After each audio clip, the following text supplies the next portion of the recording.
வணக்கம். இந்திய நேரப்படி இரவு 8:30 மணி செய்திகள். முதலில் தலைப்புச் செய்திகளை காணலாம்.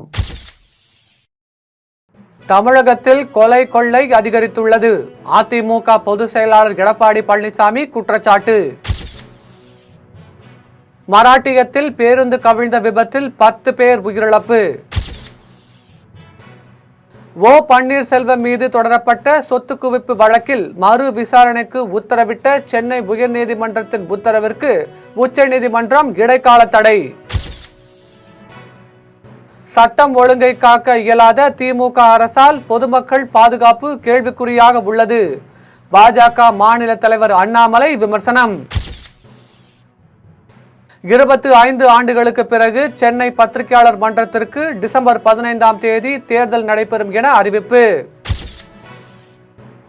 வங்கக்கடலில் நிலை கொண்டிருந்த ஆழ்ந்த காற்றழுத்த தாழ்வு மண்டலம் பிற்பகல் 2:30 மணிக்கு புயலாக மாறியது. இனி விரிவான செய்திகளை காணலாம். தமிழகத்தில் கொலை கொள்ளை அதிகரித்து உள்ளது எனவும் அதிமுக ஆட்சியில் இருக்கும்போது சொத்து வரி உயர்த்தப்படவில்லை எனவும் அதிமுக பொதுச் செயலாளர் எடப்பாடி பழனிசாமி தெரிவித்துள்ளார். சேலத்தில் அதிமுக பொதுச் செயலாளர் எடப்பாடி பழனிசாமி செய்தியாளர்களை சந்தித்து பேசினார். அப்போது திருப்பூரில் இன்று 3 பேர் படுகொலை செய்யப்பட்டுள்ளனர். தமிழகத்தில் கொலை கொள்ளை வழிப்பறி தொடர்ந்து அதிகரித்து வருகின்றன என்றும் சட்டம் ஒழுங்கு கெட்டுப்போய் உள்ளது. திமுக அரசு இதனை கண்டு கொள்ளவில்லை என்றும் எடப்பாடி பழனிசாமி தெரிவித்தார்.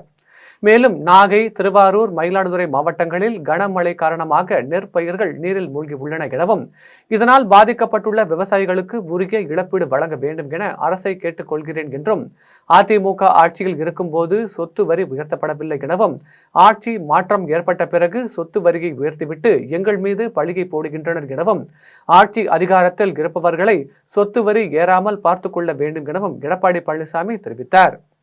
மராட்டியத்தில் பேருந்து ஒன்று சாலை ஓரம் கவிழ்ந்து விபத்துக்குள்ளானதில் 10 பேர் உயிரிழந்தனர். 30க்கும் மேற்பட்டோர் படுகாயமடைந்தனர். மராட்டிய மாநிலம் நாக்பூரில் இருந்து கொண்டிகா நோக்கி அரசு பேருந்து ஒன்று சென்று கொண்டிருந்தது. பேருந்தில் 40க்கும் மேற்பட்டோர் பயணம் செய்தனர். கொண்டிகா மாவட்டத்தில் உள்ள கொண்டிகா அர்ஜுனி சாலை சென்று கொண்டிருந்த போது திடீரென ஓட்டுநரின் கட்டுப்பாட்டை இழந்து சாலையோரம் கவிழ்ந்து விபத்துக்குள்ளானது.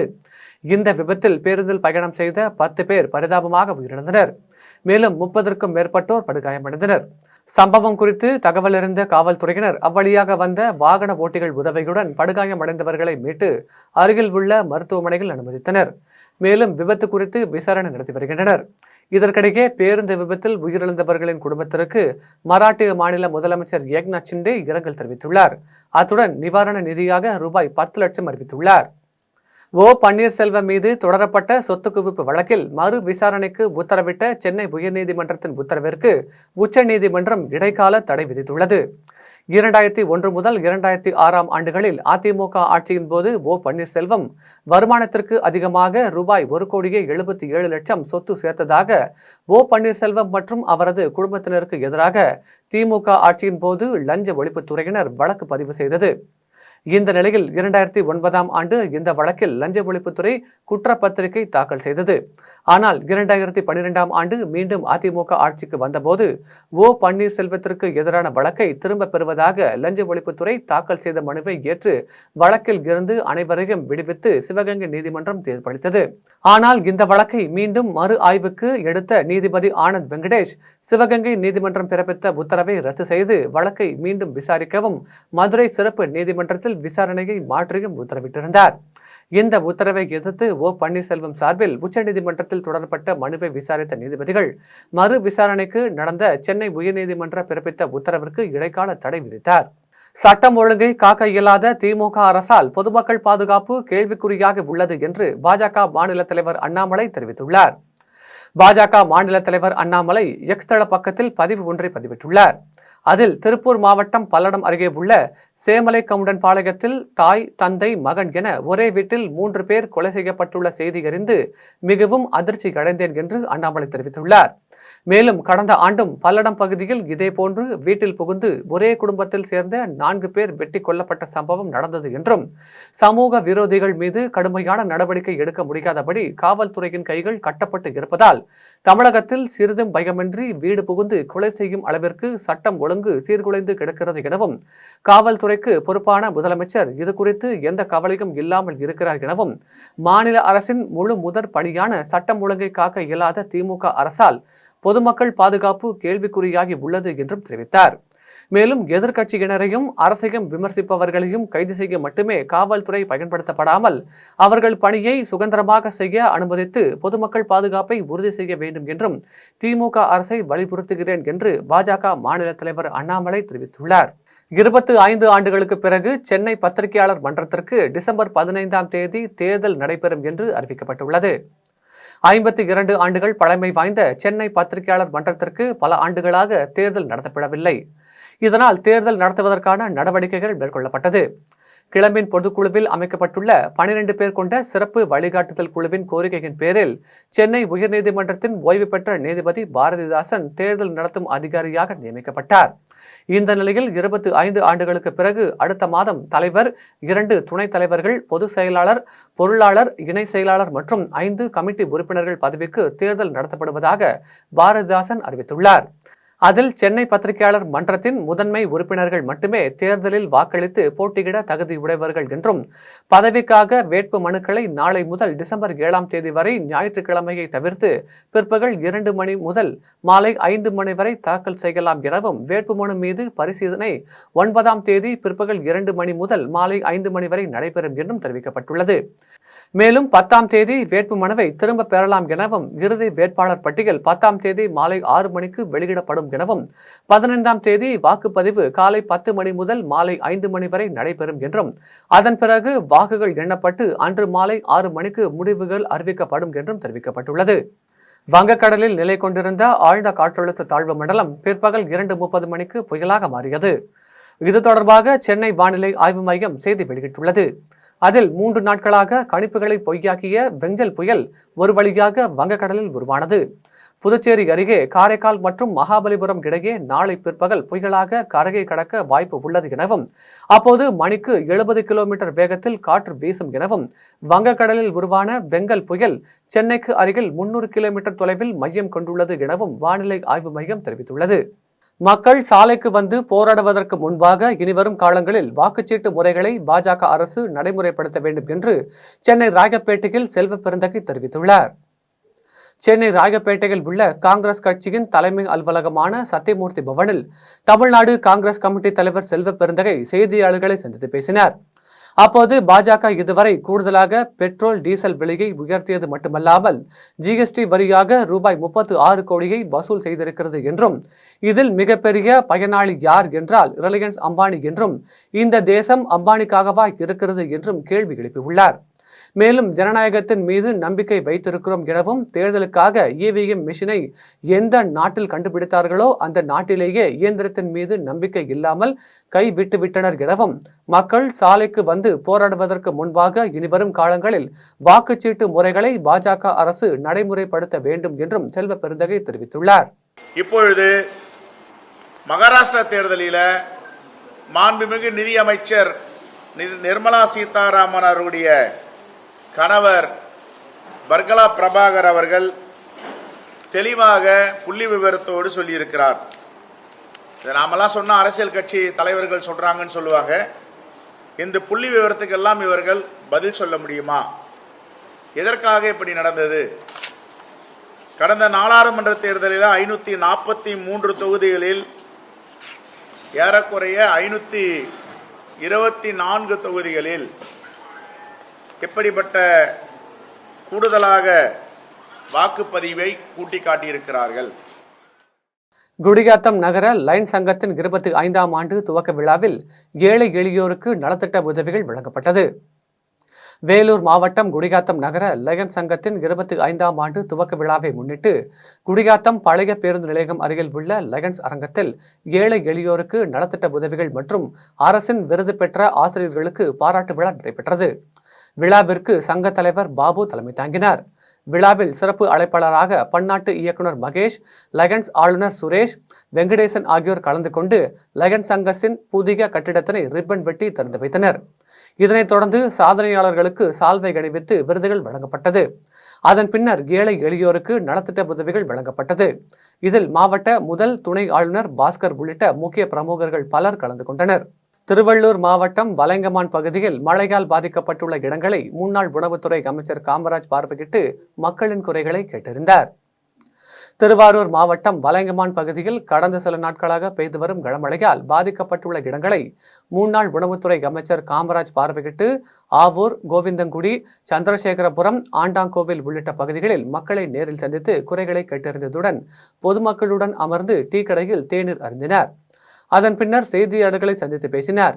அப்போது வாய்க்கால்கள் முறையாக தூர்வாரப்படாத காரணத்தால் விவசாய நிலங்களில் தண்ணீர் தேங்கி பயிர்கள் வீணாகக்கூடிய சூழ்நிலை ஏற்பட்டுள்ளது என்றும், திருவாரூர் மாவட்டத்தில் பல பகுதிகளில் தொகுப்பு வீடுகளின் மேற்கூரைகள் இடிந்து விழுவதாகவும் புகார் வந்து கொண்டே இருக்கிறது எனவும், ஆகவே அரசு கவனம் மேற்கொண்டு தொகுப்பு வீடுகளை சரி செய்ய வேண்டும் என்றும் அரசிற்கு முன்னாள் உணவுத்துறை அமைச்சர் கோரிக்கை விடுத்தார். கடந்த 4 நாட்களாக பெய்த மழையின் காரணமாக பல்வேறு இடங்களில் பல மாதிரியான பாதிப்புகளுக்கு மக்கள் உள்ளாகி இருக்கிறார்கள். காலையிலிருந்து பத்திரிகையாளர் என்னோட வந்து கொண்டிருக்கிறீர்கள். நீங்கள் நேரடியாக பார்க்கிறீர்கள். மக்கள் சொல்கிற குறைகள் எங்கு பார்த்தாலும் பல பிரச்சனைகளுக்கு ஆளாகி கொண்டிருக்கிறோம், அதற்கு தீர்வு வேண்டும் என்று ஒரே குரலாக சொல்லிக் கொண்டிருக்கிறார்கள். குறிப்பாக சொல்ல வேண்டும் என்று சொன்னால், விவசாயத்தை பொறுத்தவரை மாவட்டம் முழுவதும் 3,50,000 ஹெக்டேரில் 3,50,000 ஏக்கரில் சம்பா பயிரிடப்பட்டிருக்கிறது. அது மட்டுமில்லாமல் குறுவை சாகுபடிக்கு பின்னால் செய்யப்படுகிற தாளடியும் பயிரிடப்பட்டிருக்கிறது. இந்த இரண்டுமே இளம் பயிர்களெல்லாம் பாதிப்புக்குள்ளாகி இருக்கிறது. தண்ணீர் நின்று இப்போ நேற்று இரவிலிருந்து மழை இல்லாதனால தண்ணி வடிந்து கொண்டிருக்கிறது. இருந்த போதிலும் இந்த 2 நாட்கள் தண்ணி தேங்கி இருந்ததுனால இளம் பயிர்கள் பாதிக்கப்பட்டிருக்கிறது. இந்த இளம் பயிரை முழுமையாக பாதுகாத்துட முடியுமா என்கிற அச்சத்தில் விவசாயிகள் இருக்கிறார்கள். வாய்ஸ் ஆஃப் தமிழ்நாடு சமூக மேம்பாட்டு மைய கலாசார பிரிவின் மாநில தலைவர் பரமகுருவுக்கு காட்டுமன்னார் கோவிலில் பாராட்டு விழா நடைபெற்றது. வாய்ஸ் ஆஃப் தமிழ்நாடு சமூக மேம்பாட்டு மைய கலாசார பிரிவு மாநில தலைவரும் கடலூர் மாவட்ட ஆயக்குடியை சேர்ந்த சிற்பி பரமகுருவை நியமனம் செய்த தெலுங்கானா முன்னாள் ஆளுநர் தமிழிசை சவுந்தரராஜனுக்கு வாய்ஸ் ஆஃப் தமிழ்நாடு தலைவரும் நிறுவனமான தென்காசி ஆனந்தன் ஐயாசாமிக்கும் பத்மஸ்ரீ ஸ்ரீதர் வேம்புவிற்கும் கடலூர் மாவட்ட காட்டுமன்னார் கோவிலில் சகஜானந்தா மக்கள் நல பேரவை சார்பில் நன்றி தெரிவித்து பாராட்டு கூட்டம் நடைபெற்றது. கூட்டத்தில் சகஜானந்தா மக்கள் நல பேரவையின் நிறுவன தலைவர் நாகராஜன், அகராம்புதூர் முன்னாள் ஊராட்சி மன்ற தலைவர் பட்டுசாமி, சகஜானந்தா மக்கள் நல பேரவையின் பொதுச் செயலாளர் வழக்கறிஞர் தர்மராஜன், கண்டமங்கலம் வேல்முருகன், மாவட்ட செயலாளர் மணிமாறன், பழனிவேல், முத்துசாமி உள்ளிட்ட பலர் கலந்து கொண்டனர். கனமழை எச்சரிக்கையை தொடர்ந்து செங்கல்பட்டு மற்றும் விழுப்புரம் மாவட்டத்திற்கு 60 வீரர்கள் விரைந்தனர்.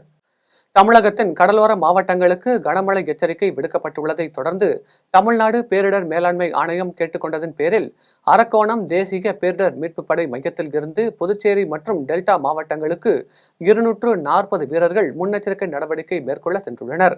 இந்த நிலையில் இன்று செங்கல்பட்டு மாவட்டத்திற்கு 30 பேர் கொண்ட ஒரு குழுவும் மற்றும் விழுப்புரம் மாவட்டத்திற்கு 30 பேர் கொண்ட மற்றொரு குழுவும் 60 வீரர்கள் அதிநவீன மீட்பு சாதனங்களுடன் சாலை மார்க்கமாக விரைந்தனர். கள்ளக்குறிச்சி, திண்டுக்கல் மாவட்டங்களில் வழக்கறிஞர்கள் மீது காவல்துறையினர் போடப்பட்டுள்ள பொய் வழக்குகளை திரும்ப பெற வேண்டும் என வலியுறுத்தி சேலத்தில் வழக்கறிஞர்கள் நீதிமன்றத்தை புறக்கணித்து கண்டன ஆர்ப்பாட்டத்தில் ஈடுபட்டனர். தமிழ்நாடு மற்றும் பாண்டிச்சேரி வழக்கறிஞர்கள் கூட்டமைப்பு சார்பில் சேலம் நீதிமன்ற வளாகத்தில் வழக்கறிஞர்கள் கூட்டமைப்பின் துணைத் தலைவர் மூர்த்தி தலைமையில் நீதிமன்றத்தை புறக்கணித்து வழக்கறிஞர்கள் கண்டன ஆர்ப்பாட்டத்தில் ஈடுபட்டனர். அப்போது கள்ளக்குறிச்சி மாவட்டத்தில் வழக்கறிஞர்கள் சங்க செயலாளர் உள்ளிட்ட 6 பேர் மீதும், திண்டுக்கல் மாவட்டத்தில் வழக்கறிஞர்கள் மீதும் காவல்துறையினர் பொய் வழக்கு போடப்பட்டுள்ளதை திரும்ப பெற வேண்டும் என, வழக்கறிஞர் பாதுகாப்பு சட்டத்தை அமல்படுத்த வேண்டும் என்பன உள்ளிட்ட பல்வேறு கோரிக்கைகளை வலியுறுத்தினர். இதில் குற்றவியல் வழக்கறிஞர் சங்க தலைவர் இமயவரம்பன், செயலாளர் முருகன், பொருளாளர் கண்ணன், ராஜசேகரன் உள்ளிட்ட 100க்கும் மேற்பட்ட வழக்கறிஞர்கள் கலந்து கொண்டனர். கோவை விமான நிலைய வளாகத்தில் பயணியிடம் கைத்துப்பாக்கியை காவல்துறையினர் பறிமுதல் செய்து விசாரணை மேற்கொண்டு வருகின்றனர். கோவை விமான நிலையத்தில் இருந்து சிங்கப்பூர், சார்ஜா உள்ளிட்ட வெளிநாடுகளுக்கு உள்நாடுகளுக்கும் விமானங்கள் இயக்கப்பட்டு வருகின்றன. இந்நிலையில் இரவு நேரத்தில் கோவையில் இருந்து சென்னை செல்வதற்கு விமானம் தயாராக இருந்தபோது விமான நிலைய வளாகத்தில் பாதுகாப்பு அதிகாரிகள் பயணிகளின் உடைமைகளை சோதனை செய்தனர். அப்போது ஒரு பயணியின் பேக்கை சோதனை செய்த போது அதில் கைத்துப்பாக்கி இருந்தது கண்டுபிடிக்கப்பட்டது. விசாரணையில் அவர் ஈரோட்டை சேர்ந்த சக்திவேல் என்பதும் சென்னை மாங்காட்டில் சொந்த தொழில் செய்து வருவதால் சென்னை செல்வதற்காக விமான நிலையம் வந்ததும் தெரிய வந்தது. இதனைத் தொடர்ந்து விமான நிலைய அதிகாரிகள் பீளமேடு காவல் நிலையத்திற்கு தகவல் அளித்தனர். தகவலின் பேரில் விரைந்து வந்த காவல்துறையினர் கைத்துப்பாக்கியை பறிமுதல் செய்து அதற்கு உரிய லைசன்ஸ் உள்ளதா என்பது குறித்து விசாரணை நடத்தினர். ஏழைகளின் ஊட்டி என்று அழைக்கப்படும் சேலம் ஏற்காட்டில் கடுமையான பனிப்பொழிவும் லேசான சாரல் மழையின் காரணமாகவும் கடும் குளிர் நிலவி வருகிறது. ஏழைகளின் ஊட்டி என்று அழைக்கப்படும் சேலம் ஏற்காட்டில் கடந்த சில தினங்களாக கடுமையான பனிப்பொழிவும் சாரல் மழையும் பெய்து வருகிறது. இந்த நிலையில் அதிகாலை முதலே கடுமையான பனிமூட்டம் நிலவி வந்தது. மேலும் பனிமூட்டத்தின் மத்தியில் சாரல் மழையும் பெய்து வருவதால் கடுமையான குளிர் நிலவி வருகிறது. பகலையும் இரவாக்கும் விதமாக கடுமையான பனிமூட்டம் சாலைகளில் படர்ந்துள்ளதால் சாலையில் செல்லும் வாகனங்கள் முகப்பு விளக்குகளை எரியவிட்டவாறு செல்கின்றனர். பனிமூட்டம் மற்றும் சாரல் மழை காரணமாக கடுமையான குளிர் நிலவி வருவதால் பொதுமக்கள் வீட்டை விட்டு வெளியே வர சிரமப்படுகின்றனர். மேலும் பனிப்பொழிவு, சாரல் மழை காரணமாக ஏற்காட்டில் முக்கிய தொழிலான காபி விவசாயம் பெரிதும் பாதிக்கப்பட்டுள்ளது. பவானி அருகே இருசக்கர வாகனத்தின் மீது தனியார் பேருந்து மோதிய விபத்தில் காய்கறி வியாபாரி உயிரிழந்த சம்பவம் குறித்து காவல்துறையினர் விசாரணை நடத்தி வருகின்றனர். ஈரோடு மாவட்டம் பவானி அருகே குருமநாயக்கன் பாளையம் பகுதியை சேர்ந்த குமார் என்பவர் கீரை, தக்காளி, புடலங்காய் வாங்கிக் கொண்டு இருசக்கர வாகனத்தில் ஏற்றிச் சென்று குடியிருப்பு பகுதிகளில் வியாபாரம் செய்து வந்தார். இந்த நிலையில் ஹோட்டலுக்கு சென்று உணவை பார்சலில் வாங்கிக் கொண்டு வீட்டிற்கு இருசக்கர வாகனத்தில் சென்றார். அப்போது அவருக்கு பின்னால் வந்த தனியார் பேருந்து அதிவேகமாக இருசக்கர வாகனத்தின் மீது மோதியதில் குமார் தூக்கி வீசப்பட்டு சம்பவ இடத்திலேயே பரிதாபமாக உயிரிழந்தார். இது குறித்து தகவல் அறிந்து சம்பவ இடத்திற்கு வந்த பவானி காவல்துறையினர் உயிரிழந்த குமாரின் உடலை மீட்டு பிரேத பரிசோதனைக்காக பவானி அரசு மருத்துவமனைக்கு அனுப்பி வைத்து சம்பவம் குறித்து வழக்கு பதிவு செய்து விசாரணை நடத்தி வருகின்றனர். 100 ரூபாயில் இருந்த வீட்டு வரியை அநியாயமாக 700 ரூபாயாக உயர்த்திய நாகர்கோவில் மாநகராட்சியை கண்டித்து மாமன்ற கூட்டத்தை வெளிநடப்பு செய்து பாஜக கவுன்சிலர்கள் கண்டன ஆர்ப்பாட்டத்தில் ஈடுபட்டனர். கன்னியாகுமரி மாவட்டம் நாகர்கோவில் மாநகராட்சி மாமன்ற கூட்டம் கிழக்கு மாவட்ட திமுக செயலாளர் மகேஷ் தலைமையில் நடைபெற்றது. கூட்டத்தில் பாஜக, அதிமுக, மதிமுக, திமுக உள்ளிட்ட கவுன்சிலர்கள் சேர்ந்து 52 மாநகராட்சி கவுன்சிலர்கள் கலந்து கொண்டனர். கூட்டம் தொடங்கியதுமே கவுன்சிலர்கள் கேள்வி கேட்க தொடங்கியதால் கூட்டத்தில் சலசலப்பு ஏற்பட்டது. இந்த நிலையில் 100 ரூபாயில் இருந்த வீட்டு வரி, சொத்து வரியை 700 ரூபாயாக உயர்த்திய மாநகராட்சி நிர்வாகத்தை கண்டித்து கூட்டத்தில் இருந்து பாஜக கவுன்சிலர்கள் வெளிநடப்பு செய்து மாநகராட்சி வளாகத்திற்கு சென்று கோஷங்களை எழுப்பி கண்டன ஆர்ப்பாட்டத்தில் ஈடுபட்டனர். கூட்டத்திலே கழிந்த மாமன்ற கூட்டங்களிலே பார்த்தா நாகர்கோவில் மாநகராட்சியின் வீட்டு வரி என்பது தமிழக அரசாங்கத்தால் உயர்த்தப்பட்டிருக்கிறது என்று காரணம் கூறினார்கள். ஆனால் தமிழக அரசாங்கத்தால் உயர்த்தப்பட்ட அந்த வரியானது ஜீவோ வேணும், எதுக்குனாலும் ஒரு அரசாணை வேணும். வீட்டு வரி உயர்வாக இருந்தாலும் சரி, சொத்து வரி உயர்வாக இருந்தாலும் சரி, அதற்குரிய ஒரு ஜீவோ வேணும். ஆனா கழிந்த மாமன்ற தேர்தலில் எங்களுடைய மாமன்ற உறுப்பினர்கள் அந்த ஜீவோவை இந்த கவுன்சில்ல வைக்கணும் அப்படின்னாங்க. ஆனா அதுக்கு ஒன்றும் ரெஸ்பான்ஸ் இருந்த மாதிரி தெரியல மாமன்ற கூட்டத்துல. அதனால இந்த வீட்டு வரி உயர்வு என்பது நடுத்தர மக்களை பாதிக்கக்கூடிய வரி உயர்வாகும். சொத்து வரி உயர்வு என்பது நடுத்தர மக்களையும் பாமர மக்களையும் வியாபாரிகளையும் பாதிக்கக்கூடிய ஒரு வரி உயர்வாகும். இந்த வரி உயர்வை தமிழக அரசாங்கம் திரும்ப பெற வேண்டும். ஆனால் நாகர்கோவில் மாமன்றம் இருந்தாலும் சரி, தமிழகத்தில் எத்தனை நகராட்சி மாநகராட்சிகளாக இருந்தாலும் சரி, தமிழக அரசாங்கம் ஒரு அரசாங்கம் என்ன ஜீவோ போட்டிருந்தாலும் நாம மாமன்ற கூட்டங்களில் அதற்கு ஏதுவாக நம்ம தீர்மானத்தை வைத்துக் கொள்ளலாம். எங்களால் எங்களுடைய நாகர்கோவில் மாவட்டத்துல இந்த வரி எங்களுடைய பொதுமக்களால் கட்ட முடியாது. அதனால நாங்க இந்த வரி உயர்வை ஏற்கவில்லை என்று ஸ்ரீபெரும்புதூர் நகராட்சி தலைவர் சாந்தி சதீஷ்குமாரின் பேத்தி வித்யாவிற்கு நடைபெற்ற மஞ்சள் நீராட்டு விழாவில் சிறு குறு நடுத்தர தொழில் நிறுவனங்கள் துறை அமைச்சர் தாமோ அன்பரசன் கலந்து கொண்டு வித்யாவை வாழ்த்தினார். காஞ்சிபுரம் மாவட்டம் ஸ்ரீபெரும்புதூரில் நகராட்சி தலைவர் சாந்தி சதீஷ்குமாரின் பேத்தி வித்யாவிற்கு மஞ்சள் நீராட்டு விழா நடைபெற்றது. விழாவில் சிறு குறு நடுத்தர தொழில் நிறுவனங்கள் துறை அமைச்சர் தாமோ அன்பரசன் கலந்து கொண்டு வித்யாவை வாழ்த்தினார். விழாவில் ஸ்ரீபெரும்புதூர் திமுக ஒன்றிய செயலாளர் நந்தகோபால், ஸ்ரீபெரும்புதூர் நகராட்சி துணைத் தலைவர் இந்திராணி சுப்பிரமணி, ஸ்ரீபெரும்புதூர் ஒன்றிய மகளிரணி சரிதா அரிபாலன், 11வது வார்டு உறுப்பினர் KGF வீரா என்கிற வீரபத்ரன், ஸ்ரீபெரும்புதூர் ஊராட்சி செயலாளர் ஆனந்தன் ஆகியோர் கலந்து கொண்டு நகராட்சி தலைவர் சாந்தி சதீஷ்குமாரின் பேத்தி வித்யாவை வாழ்த்தினர். விழாவை தொடர்ந்து அமைச்சர் தாமோ அன்பரசன் பேசினார். அப்போது வரும் 2026 சட்டமன்ற தேர்தலில் 200 தொகுதிகளிலும் திமுக கூட்டணியை சேர்ந்த கட்சிகள் மாபெரும் வெற்றி பெறும் என்றும் தெரிவித்தார். கல்வராயன் மலைப்பகுதியில் செயல்படும் அரசு மலைவாழ் உண்டு உறைவிட பள்ளி மாணவ மாணவிகளை வேலை வாங்கும் தொடர் அவல நிலை ஏற்பட்டுள்ளதால் பெற்றோர்களிடையே அதிர்ச்சியை ஏற்படுத்தியுள்ளது. கள்ளக்குறிச்சி மாவட்டம் கல்வராயன் மலைப்பகுதியான எழுந்தூரில் உள்ள அரசு மலைவாழ் உண்டு உறைவிட நடுநிலைப் பள்ளியில் வகுப்பு நேரத்தில் பள்ளி மாணவ மாணவிகள் விறகு எடுத்துச் செல்லும் அதிர்ச்சி வீடியோ சமூக வலைதளங்களில் வைரலாகி பரபரப்பை ஏற்படுத்தி வருகிறது. விறகு எடுத்துச் செல்லும் போது மாணவனின் காலில் கட்டை கிழித்ததால் ரத்தம் வழிந்த பரிதாப நிலையம் ஏற்பட்டுள்ளது. மாணவர்களை விறகு எடுக்கச் சொல்லி வேலை வாங்கிய ஆசிரியர் மீது உரிய நடவடிக்கை எடுக்க வேண்டும் என பெற்றோர்கள் கோரிக்கை வைத்துள்ளனர். இந்த நிலையில் கடந்த 2 நாட்களுக்கு முன்பு இதேபோன்று சாப்பாடு பாத்திரங்களை பள்ளி மாணவர்கள் கழுவும் வீடியோ சமூக வலைதளங்களில் வைரலானதை தொடர்ந்து தலைமை ஆசிரியரும் பள்ளி சமையல் செய்தவரையும் தற்காலிகமாக பணி நீக்கம் செய்துள்ள நிலையில் அடுத்தடுத்து அரசு பள்ளி மாணவர்களை ஆசிரியர்கள் வேலை வாங்கும் சம்பவம் தொடர்ந்து அரங்கேறி வருவது பெற்றோர்கள் மத்தியில் பெரும் அதிர்ச்சியை ஏற்படுத்தியுள்ளது. முத்துப்பேட்டை வட்டம் வடசங்கிந்தி கிராமத்தில் 200 ஏக்கரில் சம்பா நடவு செய்துள்ள விளை நிலத்தில் தண்ணீர் தேங்கியுள்ள நிலையில் இனிவரும் காலங்களில் அனைத்து பாசன வடிகால் ஆறுகளை தூர்வார வேண்டும் என விவசாயிகள் அரசிற்கு கோரிக்கை விடுத்துள்ளனர். திருவாரூர் மாவட்டம் முத்துப்பேட்டை வட்டம் வட சங்கேந்தி கிராமத்தில் சுமார் 200 ஏக்கர் பரப்பளவில் சம்பா நடவு செய்யப்பட்டிருந்த நிலையில் தற்போது இடைவிடாமல் பெய்த தொடர் மழை காரணமாக நடவு செய்யப்பட்டுள்ள அனைத்து விளை நிலங்களிலும் தண்ணீர் தேங்கி வடியாமல் உள்ளது. இந்த நிலையில் அனைத்து பாசன வடிகால் வாய்க்கால்கள் மற்றும் மரக்கால் கோரை ஆறு தூர்வாராமல் இருப்பதே விவசாய நிலங்களில் தண்ணீர் தேங்குவதற்கு காரணம் எனவும் இனிவரும் காலங்களில் போர்க்கால அடிப்படையில் அனைத்து பாசன வடிகால் ஆறுகளை தூர்வார வேண்டும் என விவசாயிகள் அரசிற்கு கோரிக்கை விடுத்துள்ளனர். கீழ்வழி பகுதியில் நிற்கிறேன். இங்கே மொத்தம் 24 பஞ்சாயத்து தண்ணி இந்த வழியாக தான் வடிஞ்சாகணும். அப்படிங்கிற பார்க்கக்குள்ள ஆறு தூர் வராதனால மரக்காயில் வடிகால் தூர் வராதனால வெங்காய தாமரை அடர்ந்து போய் வாய்க்கால் ஃபுல்லாக அடைச்சிருக்கு. தண்ணியை வடிய மாட்டேங்குதுங்க. கிட்டத்தட்ட ஒரு வாரமாக அப்படியே கிடக்குது. தண்ணி தூர் வாரினாதான் வெங்காய தாமரை தூர் வாரினாதான் தண்ணி வடியும்.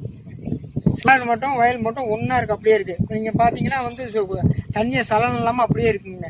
ஒரு வாரமா இருந்ததுனால பயிர் அழுகிற நிலைமையில வந்துட்டு.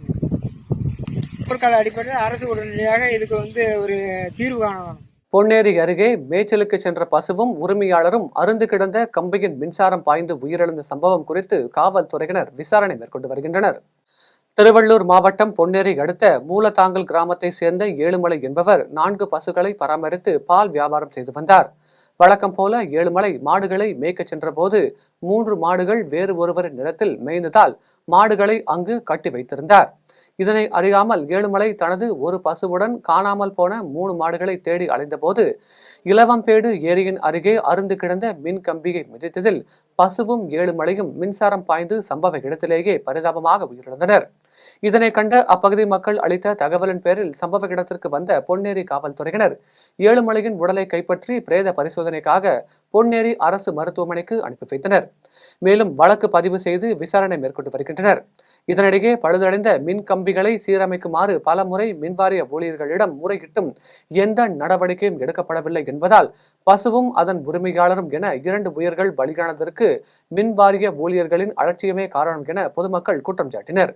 தமிழக வெற்றி கழகத்தின் முதல் மாநில மாநாடு வெற்றியை தொடர்ந்து கரூரில் இரத்த தானம் வழங்கும் நிகழ்ச்சி நடைபெற்றது. விழுப்புரம் மாவட்டம் விக்கிரவாண்டியில் கடந்த மாதம் தமிழக வெற்றி கழகத்தின் முதல் மாநில மாநாடு நடைபெற்றது. மாநாட்டில் தமிழகம் முழுவதிலும் இருந்து சுமார் 15 லட்சத்திற்கும் மேற்பட்ட இளைஞர்கள், இளம்பெண்கள், பொதுமக்கள் என ஏராளமானோர் பங்கேற்றனர். தமிழக வெற்றி கழகம் நடத்திய இந்த மாநாடு தமிழக அரசியலில் ஒரு புதிய மாற்றத்தை ஏற்படுத்தியுள்ளது. இதன் தொடர்ச்சியாக பல்வேறு விமர்சனங்களும் எழுந்துள்ளது.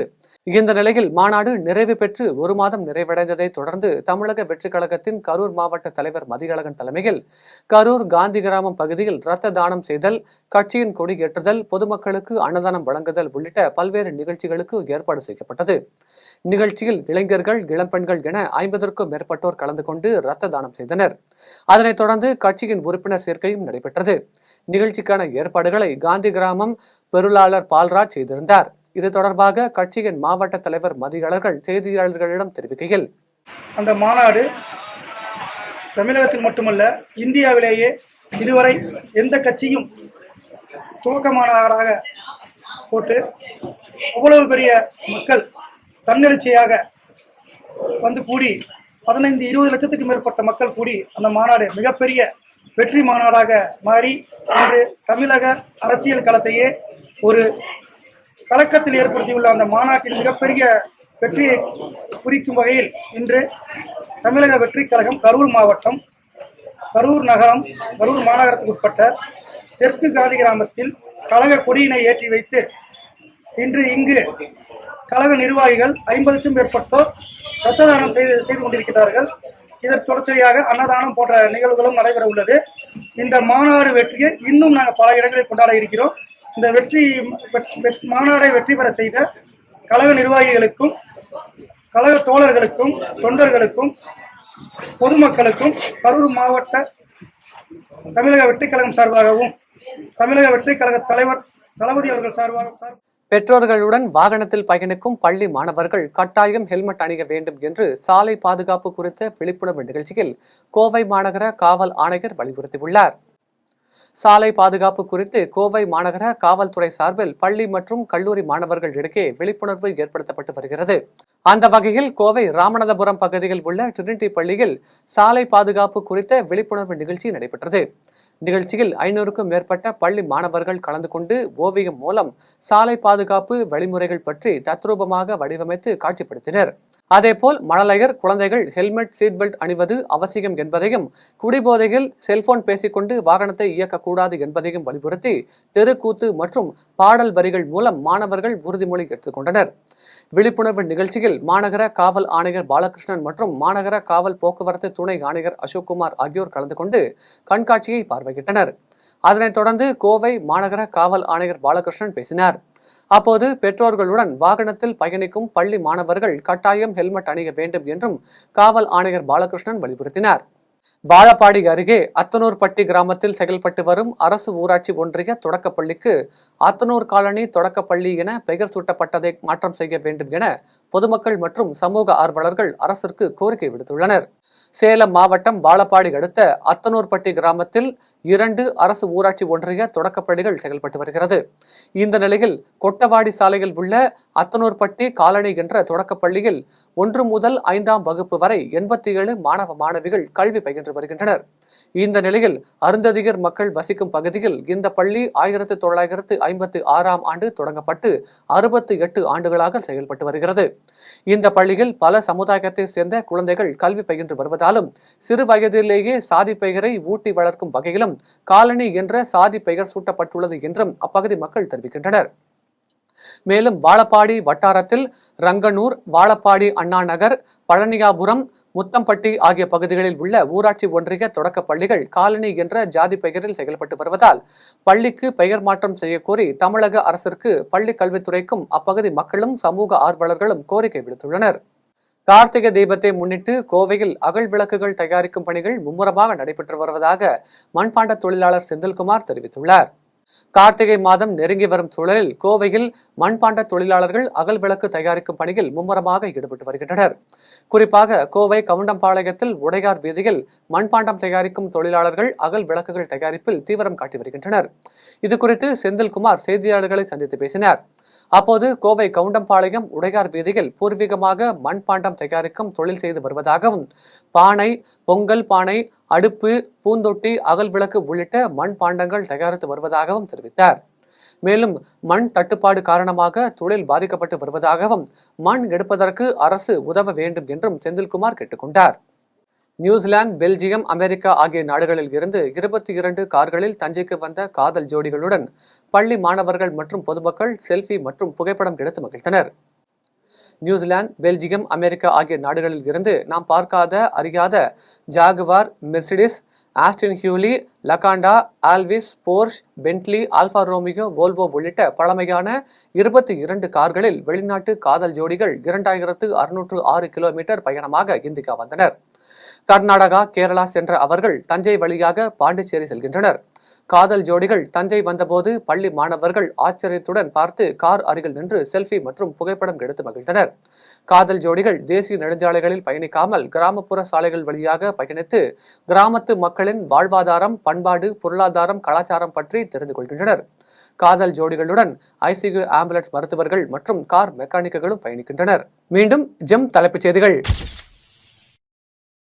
தமிழகத்தில் கொலை கொள்ளை அதிகரித்துள்ளது.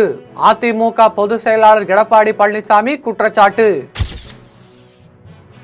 மராட்டியத்தில் பேருந்து கவிழ்ந்த விபத்தில் 10 பேர் உயிரிழப்பு. ஓ பன்னீர்செல்வம் மீது தொடரப்பட்ட சொத்து குவிப்பு வழக்கில் மறு விசாரணைக்கு உத்தரவிட்ட சென்னை உயர்நீதிமன்றத்தின் உத்தரவிற்கு உச்சநீதிமன்றம் இடைக்கால தடை. சட்டம் ஒழுங்கை காக்க இயலாத திமுக அரசால் பொதுமக்கள் பாதுகாப்பு கேள்விக்குறியாக உள்ளது. பாஜக மாநில தலைவர் அண்ணாமலை விமர்சனம். 25 ஆண்டுகளுக்கு பிறகு சென்னை பத்திரிகையாளர் மன்றத்திற்கு டிசம்பர் 15ஆம் தேதி தேர்தல் நடைபெறும் என அறிவிப்பு. வங்கக்கடலில் நிலை கொண்டிருந்த ஆழ்ந்த காற்றழுத்த தாழ்வு மண்டலம் பிற்பகல் 2:30 மணிக்கு புயலாக மாறியது. இத்துடன் ஜெம் செய்திகள் நிறைவடைகின்றன. மீண்டும் ஜெம் செய்திகள் நள்ளிரவு 12 மணிக்கு. உடனுக்குடன் செய்திகளை காண GemLive.tv என்ற இணையதளத்தில் இணைந்திருங்கள். நன்றி, வணக்கம்.